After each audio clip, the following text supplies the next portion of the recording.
1 cawan soy. Campur lagi kacang 3 penutup.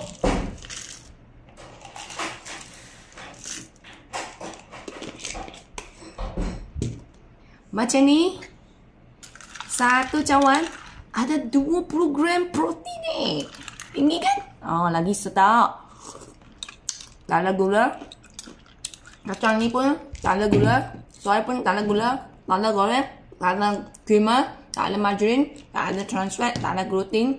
Tak ada bahan-bahan kimia. Perisa ke, pemanis ke. Semua tak ada. Sedap boh. Soy ni walaupun tak ada gula, tapi dia manis-manis manja. Wah, ini dari peti sejuk. Lagi sedap. Sejuk-sejuk lagi sedap. Kacang ni bukan goreng-goreng tapi lightly toasted.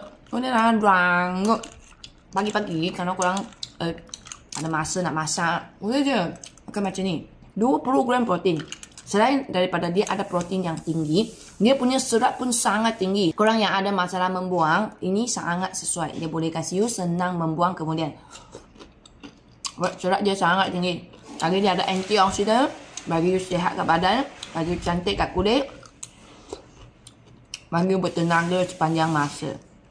Lagi, dalam mineral. Ini mineral takkan imunisasi. So korang sesuai sangat soy sama kacang ni. Kalau suka rangut makan macam krap punya. So tukar korang punya biskuit ke ataupun cereal ke kepada kacang dan soy ini setiap hari. Kita boleh makan, anak kita boleh makan, ibu bapa kita pun boleh makan. Sebab ini adalah makanan sihat. Bagi kita semakin sihat. Soy you nak minum saja pun boleh. Kacang you nak makan asing pun boleh. Tak semestinya nak campur lah. Bagi saya macam ni rasa sedap. Korang boleh asing makan. Ini kalau korang macam petang-petang mulut ni mau makan je. You makan je kacang ni. 1 atau 2 penutup. Dalam ada 5 jenis ke kacang. Semua khasiat tinggi-tinggi. Nampak? Omega 3 semua dia pun ada. Antioksidan, protein sangat tinggi. Fiber dia sangat tinggi.